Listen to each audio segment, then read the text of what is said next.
성도님들은 프로포즈 하실 때 어떤 멘트 또 어떤 말씀을 하셨습니까? 그런 얘기가 있죠. 손에 한 방울 물 묻히지 않게 해줄게. 그런 거. 이런 멘트는 사실 너무 진부하고 시시하죠. 경상도에서 오신 분들은, 우리 영각교회에서 사실 경상도 분들이 없으신 것 같은데, 내 알을 낳아도 그러시잖아요. 저는 프로포즈를 한 적은 없지만 예전에 소개팅, 쉽게 말해서 선자리를 보러 간 적이 있습니다. 그때 그러면 안 됐어요. 어떻게 했냐면 처음부터 꽃다발을 이렇게 사들고 간 거예요. 호들갑을 이렇게 떨었는데 저는 그래야 되는 줄 알았거든요. 아무튼 근데 그 상대방이, 제가 그 노란 계란꽃을 이렇게 사들고 갔었는데 그 상대방이 보고 너무 좋아하는 거예요. 너무 좋아하는 거예요. 그래서 이렇게 얘기했습니다. 꽃이 마를 일은 없게 해줄게. 이야. 성도님들, 어떻게 되었을까요? 그 꽃은 아주 바싹바싹 말라버렸습니다. 바싹바싹 말라버렸습니다. 잘 안 됐습니다. 잘 됐었다면 좋았을 텐데. 제가 왜 이런 이야기를 드리느냐 하면 또 쓸데없는 이야기는 아니고요. 오늘 본문의 내용이 사실 바로 그 내용이기 때문입니다. 지난 시간 루시 이삭 줍기를 하면서 시어머니와 나오미를 먹여 살렸다는 이야기를 드렸죠. 이제 시간이 흘러서 보리 추수와 밀 추수가 끝나는 시기가 되었습니다. 그러던 중 룻의 시어머니였던 나오미가 이렇게 얘기합니다. 1절의 말씀. 룻의 시어머니 나오미가 그에게 이르되, 내 딸아, 내가 너를 위하여 안식할 곳을 구하여 너를 복되게 하여야 하지 않겠느냐.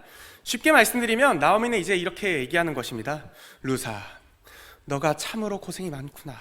이제 너도 재혼하여 다시 행복한 가정을 꾸리면 어떻겠니? 난 너가 행복했으면 좋겠단다. 내가 보니까 말이야, 보아스 있잖아. 보아스가 우리와 가까운 친척이기도 하고 참 좋은 사람 같아. 여기서 우리가 한 가지 살펴봐야 하는 사실이 있는데요. 나오미가 참으로 마음이 따뜻한 사람 같아요. 왜냐하면 룻을 진심으로 아끼고 사랑하는 마음이 본문에서 드러납니다. 나오미는 룻을 계속해서 내 딸아 라고 부르고 있죠. 우리가 흔히 말하는 딸 같은 며느리가 아니고 진짜 딸처럼 룻을 아낀 것이에요. 게다가 나오미 자신보다 룻이 행복하기를 진심으로 바라고 있습니다. 그것이 어디서 드러나냐면 어느 날 저희 아버지께서 한숨을 푹 쉬시면서 이제 최씨 가문의 대가 끊기겠구나 라고 말씀을 하시더라고요. 제가 남동생이 없었으면 3대 독자라는 이야기를 들었습니다. 그래서 제가 아버지한테, 아버지 이제 대가 끊길 것 같습니다 얘기를 했더니 진심으로 화를 내시더라고요. 그러니까 나오미가 룻에게 보아스랑 결혼하라는 이유가 엘리멜렉의 가문을 이어가기 위해서 결혼하는 것이 아니죠. 나오미가 잘 먹고 잘 살기 위해서 결혼하는 것도 아니고 룻이 진정으로 행복하기를 바랐기 때문에 결혼하라는 것입니다. 우리가 신앙이 좋다는 것을 어디서 알 수 있느냐? 다른 사람에 대하는 태도에서 알 수 있어요. 우리가 얼마나 다른 사람을 따뜻하게 대하는가, 다른 사람의 행복을 진심으로 바라는가가 신앙의 척도, 우리가 얼마나 신앙이 좋은지를 보여주는 것입니다. 사랑하는 성도님들, 이 나오미처럼 따뜻한 마음을 가지시는 성도님들이 되시기를 소망합니다. 다른 사람에 대한 태도가 나의 신앙이에요. 하나님을 더욱 사랑할수록 우리는 더욱 이웃을 사랑하고 아끼게 됩니다.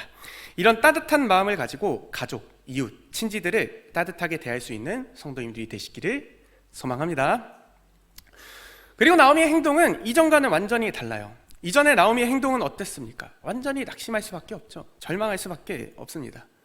나오미는 그의 남편, 아들 모두 잃어버렸어요. 완전히 텅 비어버린 인생. 그녀가 할 수 있는 것은 아무것도 없었습니다. 그래서 그녀가 처음에 이런 일들이 일어났을 때 룻과 오르바에게 할 수 있었던 것은 단순히 하나님께 책임을 전가하며 하나님께서 도와주시기만을 구할 뿐이었습니다. 1장 8, 9절의 말씀처럼 여호와께서 선대하시기를 원하며 여호와께서 너희에게 허락하사 각기 남편 집에서 위로를 받게 하시기를 원하노라. 단순히 룻은 하나님께서 도와주시기를 바란다, 하나님께서 축복을 베풀어 주시긴 바란다 라며 하나님의 도우심만을 구할 뿐이었습니다. 그러나 지금 나오미는 어떻습니까? 지금 나오미가 직접적으로 나서고 있어요.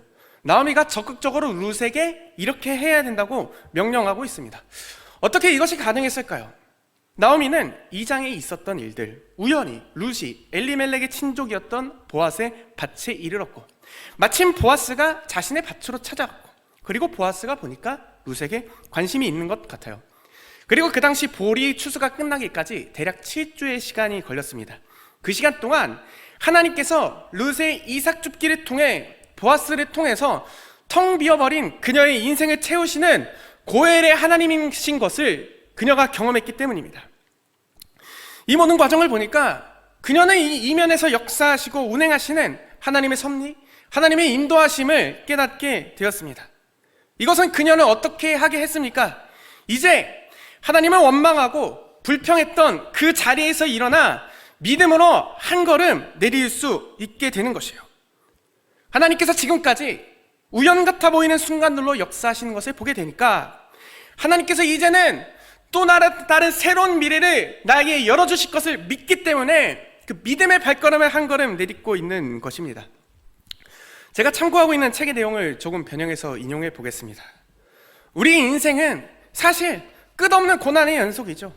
우리 인생은 나오미처럼 그의 가족과 하나님께서 주신 땅을 잃어버리기도 합니다.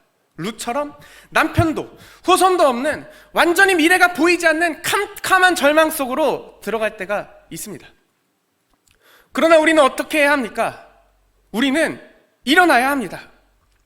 우리는 그 하나님을 원망하고 하나님을 불평하는 자리에서 일어나서 지금 절망하고 낭망하는 좌절하는 병 앞에서 주저하지 마시고 다시 일어설 수 있는 성도님들이 되시기를 간절히 소망합니다. 우리는 하나님의 약속을 믿어요. 하나님의 일하심, 하나님의 선하심, 하나님의 섭리, 하나님의 능력, 하나님의 전능하심, 하나님의 인자하심을 믿습니다. 나중에 살펴보겠지만 하나님은 우리를 채우시며 우리를 그의 날개로 덮으시며 우리를 지키시고 보호하시는 진정한 고엘의 하나님, 우리의 텅 비어버린 것 같은 인생을 채우시는 유일한 분이신 것을 우리는 믿기 때문입니다. 그러나 우리가 이런 암흑과 같은 현실 속에서 낭만과 절망뿐이 가득한 이 현실의 벽 앞에서 넘어지고 쓰러지고 주저앉아 있기만 한다면 우리에게는 결코 미래가 열리지 않을 것입니다. 사랑하는 성도님들, 하나님을 믿으시는 성도님들이 되시기를 소망합니다. 하나님을 의지하시는 성도님이 되시기를 소망합니다. 하나님을 붙잡으시고 그 좌절과 절망의 자리에서 일어나는 성도님들이 되시기를 간절히 소망합니다. 물론 하나님께서 당장에 우리의 필요한 것들을 채우시지 않으실 수 있죠. 하나님께서는 당장에 우리가 그렇게 간절히 기도했던 기도들을 응답해 주시거나 아니면 당장에 우리를 절망과 좌절에서 구원하시지 않으실 수 있습니다. 그러나 우리가 나오미와 룻의 이야기에서 알 수 있는 것은 하나님께서는 그 낭만과 절망하는 그 가운데서 우리가 그 벽을 넘는데 필요한 최소한의 것들을 공급해 주시는 것입니다. 이삭 줍기를 통해서 하나님께서 그들을 채우셨던 것처럼 우리가 그런 상황 가운데서도 능히 일어날 수 있는 이유는 우리 인생 가운데서도 그 순간순간 부어주시는 하나님의 은혜가 있기 때문에 그 순간순간 우리에게 비춰주시는 하나님의 인도하심의 빛이 있기 때문에 우리는 세상을 살아갈 용기를 가질 수가 있는 것입니다. 그래서 시편 기자는 이렇게 이야기합니다. 그는 넘어지나 아주 엎드러지지 아니함은 여호와께서 그의 손으로 붙드심이로다. 그리고 절망과 좌절의 자리에서 일어나 하나님을 의지하여 믿음의 발걸음을 내딛는 길, 참으로 어려울 수 있습니다. 쉽지 않을지도 모르죠. 룻은 보아스를 만나기 위해서 어두운 밤길을 지나 타작마당으로 가야 했습니다. 목욕하고 기름을 바르고 의복을 입는 노력도 필요했습니다. 그러나 우리는 그 모든 어려움과 위험을 감수하고 하나님을 의지하며 믿음의 발걸음을 내디딜 때 하나님의 위대한 역사하심과 하나님의 놀라운 섭리를 경험하게 될 줄 믿습니다. 그리고 인생을 우리 인생길 가운데 돌아온 삶을 돌아봤을 때 그 모든 과정 가운데서 우리와 함께 하시고 우리를 붙잡으시며 인도하신 하나님의 놀라운 은혜를 발견하게 될 줄 믿습니다. 나오미는 이제 룻에게 프로포즈 대작전을 명합니다. 2절의 말씀입니다. 보라, 그가 오늘 밤에 타작마당에서 보리를 까불리라. 이 상황이 어떤 상황이냐면 보리 추수가 거의 끝난 상황이에요. 보리를 까부른다는 것은 이제 보리를 타작한다, 보리를 키질한다. 그러니까 홀자 이렇게 키질하면서 보리의 껍데기들은 날려보내고 보리의 알맹이만 남기는 작업입니다. 그리고 무엇을 하라고 했습니까? 3절의 말씀.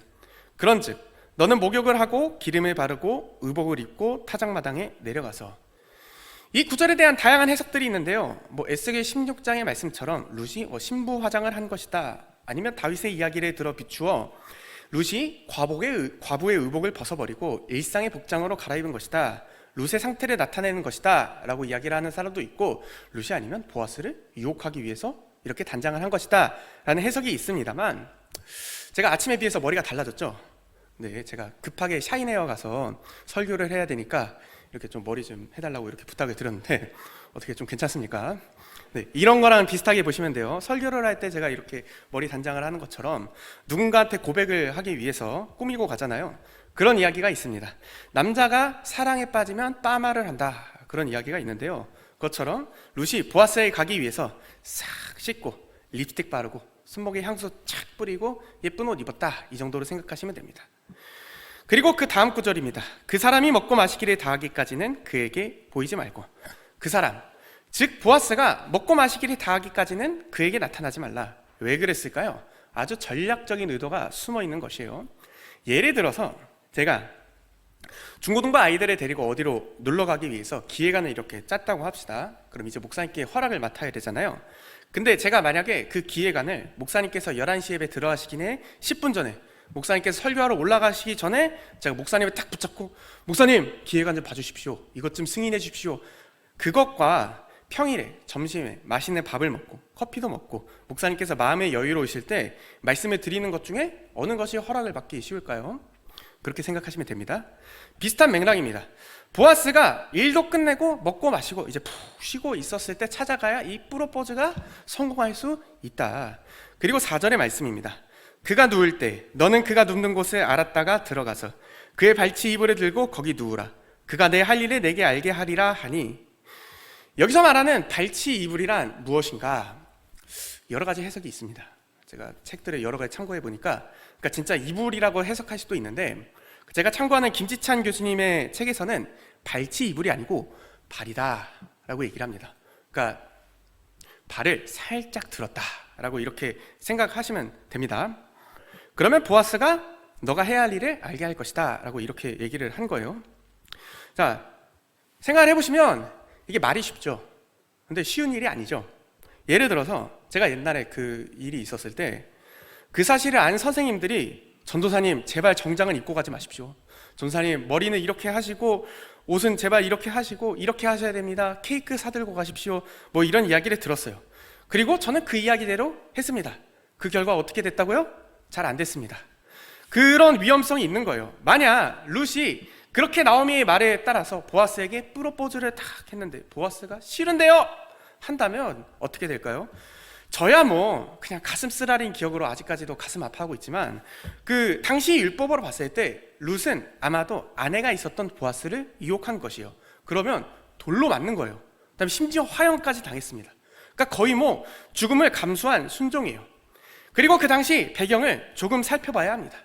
이스라엘 백성이 아주 타락했던 사사시대죠. 그리고 그 당시 타작마당은 음행을 즐기는 종교적인 장소였어요.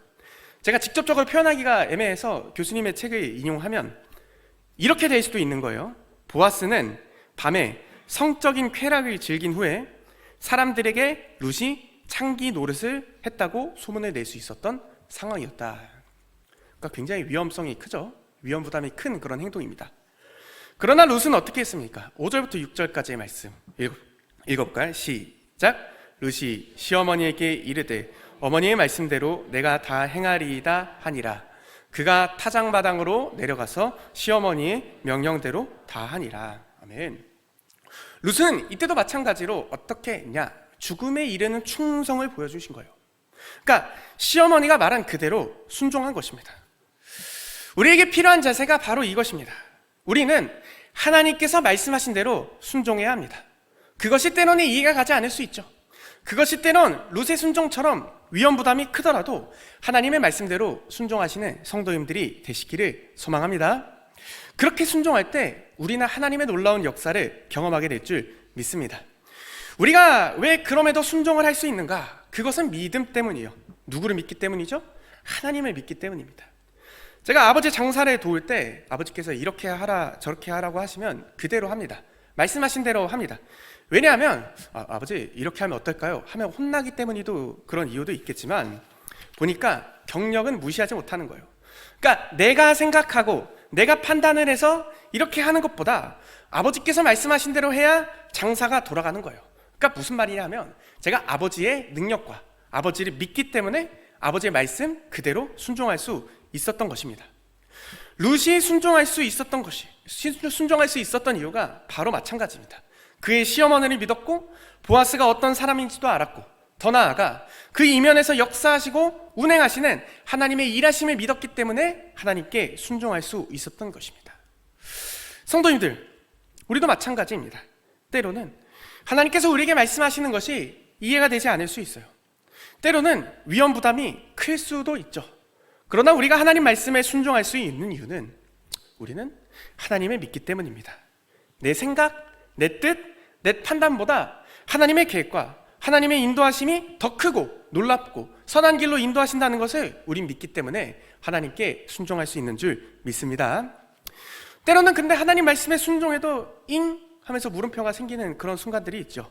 다시 본문으로 들어가 봅시다. 7절의 말씀입니다. 룻이 가만히 가서 그의 발치 이불을 들고 거기 누웠더라. 룻은 어머니의 말씀에 그대로 순종해서 타작마당으로 갔습니다. 그리고 발치 이불을 들고 보아스에게로 가서 누운 거예요. 와우. 원래라면 나오미가 무엇이라고 얘기했죠? 4절의 말씀. 그가 내 할 일을 내게 알게 하리라. 이렇게 얘기를 했는데 원래 시어머니 나오미의 말씀대로라면 자 누워서 딱 가면 이제 보아스가 룻 왔게나 하면서 이제 어떤 일을 해야 될지 말씀을 말해준다고 그렇게 얘기를 했는데 어떤 일이 일어났을까요? 일단 아무 일도 일어나지 않았어요. 자 한번 생각을 해보시면 되는데요. 얼마나 심장이 떨렸을까? 그러니까 보아스는 자고 있고 발치 이불을 싹 들고 옆에서 누워있는데 얼마나 가슴이 콩닥거렸을까? 보아스가 아마 룻을 발견하기까지 꽤나 오랜 시간이 흘렀을 것 같아요. 우리가 만약에 누구한테 사랑 고백을 한다고 해봅시다. 옛날 이제 권사님 때는 사랑 고백을 하기 위해서 편지를 보내고 지금은 이제 카톡을 보내잖아요. 그래서 이렇게 보낸 거예요. 누구누구야 사랑해. 아니면 내 심장이 뛰는 순간마다 너를 사랑할 거야. 넌 가끔 내 생각하지? 난 가끔 딴 생각해. 이런 거를 이제 보낸 거예요. 그래서 뭐 편지를 보내든 문자를 보내든 했어요. 근데 답장이 안 오는 거야. 근데 이제 카톡에 일이 사라졌는데 답이 안 오는 거예요. 그러면 얼마나 가슴이 졸일까요? 아마 그러지 않을까 생각합니다. 그러면 어떻게 생각할까요? 야, 이거 어떻게 된 건가? 내가 한 멘트가 별로였나? 아직 내가 그런 타이밍이 아닌가? 나는 이제 독고 노총각으로 늙어 죽는 건가? 이제 별의별 생각들이 이제 머릿속에 스쳐 지나가겠죠. 룻도 마찬가지입니다. 룻이 보아스의 그 발치 이불을 들고 누워있을 때 그 기다리면서 무슨 생각을 했을까요? 기다리면서 참 두려웠겠죠. 우리도 마찬가지입니다. 하나님의 말씀에 순종을 한다고 해서 때로는 즉각적으로 어떤 일이 일어나거나 어떤 응답이 되지 않을 수도 있어요. 그러니까 시어머니의 말에 따르면 룻이 발치를 들고 보아스한테 가면 이제 보아스가 일사천리로 일을 해결해 줄 거다. 그렇게 이야기를 했지만 룻은 막상 가보니까 기다려야 했습니다. 우리도 마찬가지입니다. 하나님의 말씀에 순종했다고 해서 어떤 것이 뭐 일사천리로 진행된다든가 모든 것이 형통하게만 흘러간다는 것은 아닙니다.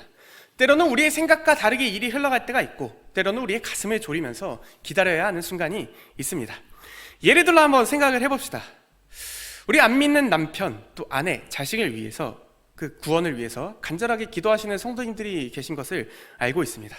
그래서 그렇게 간절하게 기도를 한 거예요. 그러던 끝에 하나님께서 어느 날 은혜를 탁 주셔서 또 이제 새생명 축제가 다가와서 남편에게 전도하기 위해서 하나님 말씀에 순종한다 하고 용기를 냈어요. 그러면 우리의 기대는 어떻습니까? 하나님께서 이제 은혜를 부으셨으니까 이제 전도를 하면 남편이 눈물을 쏟고 이제 예수님 영접하고 그런 것을 기대하고 꿈꾸잖아요. 근데 우리의 생각과 다르게 흘러가는 거예요. 갑자기 남편분이 이제 아무 들은 채도 안 할 수도 있고 아니면 갑자기 더 화를 낼 수도 있고 그렇게 되면 우리는 어떻게 됩니까? 때로는 낙심하고 절망하게 됩니다. 그러나 사실 우리는 어떻게 해야 되죠? 순종하면 결국 하나님께서 역사하실 것을 믿어야 합니다. 우리는 하나님의 때에 하나님께서 결정적으로 응답하실 것을 믿음으로 룻이 보아스가 일어나기를 기다렸던 것처럼 기다릴 수도 있어야 합니다. 자, 다시 본문으로 돌아와서 그러던 밤중에 뒤척뒤척이던 보아스가 몸을 돌려보니까 웬 누가 갑자기 자기 옷을 이렇게 올려놓고 밑에서 누워있어요. 얼마나 놀랐을까. 그러니까 제가 5층에 혼자 살고 있는데 누가 제가 자고 있는데 옆에서 누가 누워있다고 생각을 해보세요. 지금도 사람들이 종종 올라올 때마다 사실 깜짝깜짝 놀랍니다. 왜 올라오시는지 모르겠어요. 5층에 무슨 볼일이 있다고 왜 올라오시는지 모르겠는데 그것도 무서운데 자는 데까지 들어와서 옆에 누워있다? 보아스도 비슷한 상황입니다. 보아스가 어땠을까요? 성경에서는 내가 누구냐 라면서 굉장히 거룩하고 경건하고 침착하게 표현해봤지만 제가 말한 것과 히브리 원어를 보니까 굉장히 놀란 거예요. 누구세요? 하고 깜짝 놀란 거예요. 그리고 자, 이제 이야기의 가장 핵심, 룻의 위대한 사랑 고백이 시작됩니다. 당신의 옷자락을 펴 당신의 요종을 덮으소서. 이는 당신이 기업 물을 자가 됨이니이다 하니. 이게 굉장히 실감이 안 나잖아요. 우리가 성경을 읽을 때 굉장히 실감나게 읽어야 되거든요. 이것에 대한 신학적인 설명들은 다음에 다뤄보려고 합니다만 이 표현은 굉장히 로맨틱한 표현입니다. 자, 우리가 연애를 하다가 길을 걷다가 여자친구가 있다고 생각을 해봅시다. 그때 여자친구가 이렇게 얘기를 해요. 오빠, 나 추워 하면 어떡하죠? 추우면 뛰어! 라고 말하시는 성도님들은 없겠죠? 보통 어떻게 하죠? 손을 잡고 호주머니 이렇게 싹 넣어준다든가. 표정들을 보니까 다들 그런 경험이 그런 경험이 있으셨으리라 생각합니다. 그 다음에 또 어떻게 하죠? 이제 외투를 싹 벗고 이제 어떻게 해요? 그 여자친구한테 싹 덮어주잖아요. 비슷한 맥락입니다. 옷자락을 펴 덮으소서. 이게 무슨 말입니까? 이것은 나를 보호해달라, 나를 이 옷자락으로 지켜달라 라는 그런 표현입니다. 그러니까 2장 12절에서 보아스가 어떻게 말했죠? 이스라엘의 하나님 여호와께서 그의 날개 아래 보호를 받으러 온 내게 온전한 상 주시기를 원하노라 하는지라. 자, 하나님께서 그의 날개로 이렇게 지켜 보호하듯이 보아스에게 뭐라고 얘기하는 거예요? 날개와 같은 그의 옷자락으로 나를 덮어주세요. 야, 로맨틱하지 않습니까? 정말 로맨틱한 것 같은데 현대인의 성경을 보니까 나와 결혼해주세요 라고 표현을 했습니다. 맞습니다. 이 구절은 뭐예요? 프로포즈, 위대한 사랑의 고백입니다. 성도님들, 결국 어떻게 됐습니까? 11절의 말씀. 그리고 이제 내 딸아, 두려워하지 말라. 내가 내 말대로 다 행하리라. 할렐루야. 네, 그 프로포즈는 어떻게 된 거예요? 성공한 거예요. 프로포즈가 성공을 했습니다. 야, 얼마나 멋지지 않습니까? 그리고 그 뒤에 구절을 보니까 그 둘은 어떻게 됐냐면 그 보아스가 어떻게 얘기를 했죠? 내게 이행하리니 아침까지 누워있을지라 하는지라. 그러니까 둘이 꼭 붙어서 새벽까지 붙어있던 것이에요. 얼마나 로맨틱하지 않습니까? 저만 그런지는 사실 잘 모르겠습니다만 우리가 이제 제가 말씀드리고 싶은 거는 본문을 통해서 알 수 있는 것은 우리가 믿음의 발걸음을 내딛고 이 하나님의 말씀에 순종할 때 때로는 어려움이 있을 수도 있죠. 때로는 우리의 생각과 다르게 흘러갈 수도 있고 룻처럼 보아스가 일어나기까지 가슴을 졸이며 기다려야 하는 그런 순간들도 있을 수가 있습니다. 그러나 우리는 하나님께서 그의 선한 뜻으로 우리를 인도하시며 하나님의 때에 결정적으로 역사하실 것을 우리는 믿습니다. 그래서 성도님들, 참으로 우리가 살아가는 하루의 삶이 힘이 듭니다. 때로는 절망과 낙심과 우리 앞에 여러 삶의 문제들이 우리를 힘들게 하지만 성도님들, 우리는 하나님의 믿음으로 오늘도 하나님의 그 말씀에 순종하며 살아갈 줄 믿습니다. 기도하시겠습니다. 하나님 아버지를 감사합니다. 하나님, 룻의 이야기를 통해서 알 수 있는 것은 하나님께서 순간순간마다 우리를 채우시며 때를 따라 도우시는 은혜가 있기 때문에 우리가 이런 절망과 낙심과 어려움이 가득한 인생이라 할지라도 다시 힘을 내어서 믿음의 발걸음을 내딛게 되는 줄 믿습니다. 사랑하는 성도님들, 우리 성도님들 가운데 하나님께서 놀라운 은혜를 베풀어 주사 때로는 인생의 어려움과 낙심과 절망이 가득한 순간이 찾아온다 할지라도 온전히 하나님을 의지하고 하나님을 붙잡음으로써 믿음의 발걸음에 내디딜 수 있도록 하나님 인도하시고, 하나님께 순종함으로써 하나님께서 행하신 놀라운 역사하심과 하나님의 인도하심을 경험할 수 있는 우리 영광교회 성도님들이 될 수 있도록 인도하여 주시옵소서. 감사드리며 거룩하신 예수 그리스도의 이름으로 기도합니다. 아멘.